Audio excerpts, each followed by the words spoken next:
The 30th of May 2012, this is Capital FM Online TV News. In the headlines, Saitoti blames Al-Shabaab for Monday blast. Kenya vows Kismayu will fall by August. Government says maize disease will not lead to starvation. And ODM not worried by recent defections, says Ryla.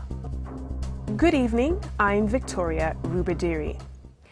Internal Security Minister Professor George Saitoti has blamed the Al-Qaeda-linked Al-Shabaab militant group for Monday's blast on Moi Avenue. Saitoti says an investigation is underway by the U.S. Federal Bureau of Investigations and Kenyan police to apprehend the militants involved. The minister, who spoke when he met a U.S. delegation in his office led by Senator Christopher Coons of Delaware, says Al-Shabaab is feeling the heat in Somalia, and that is why they have resorted to fight Kenyans from within.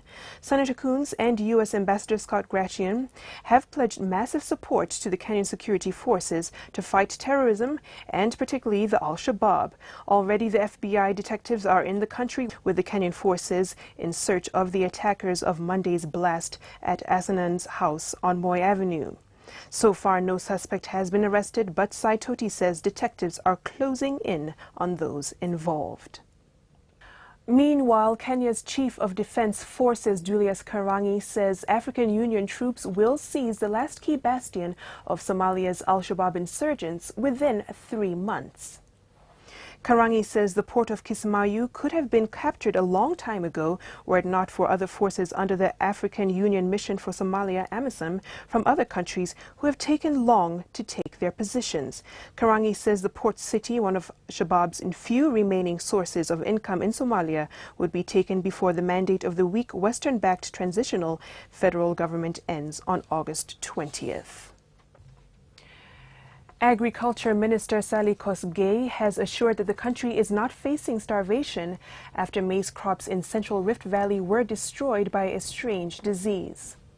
Kosgei says the disease, which began in Bomet in September, has been identified as maize lethal necrosis disease that causes crops to experience stunted growth, turn yellow, and ultimately wither away. She, however, says the disease, which affects all varieties of maize, is not seed-borne, so there should be no fear of it spreading through seeds.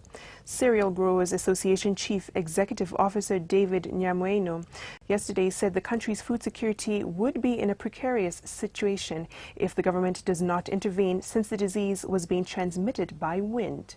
Konoyin MP Julius Konyes has sought a ministerial statement from Kosgei over the matter. The minister will issue the statement next Wednesday. And finally, Prime Minister Raila Odinga on Wednesday opened the Nairobi County Orange Democratic Party offices in Lavington and declared that the party is on the path to forming the next government.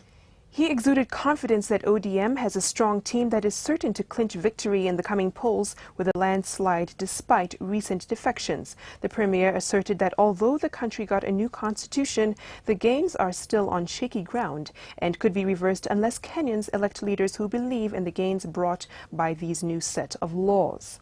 Speaking in Nakuru during the Western Kenya Secondary School Head Teachers Association's annual general meeting, Deputy Prime Minister Musalia Mudavadi said Kenya is not a monarchy where some leaders think they're entitled to lead while others must be followers. And that does it for our top stories of the day. Thank you for joining us. I'm Victoria Rubadiri.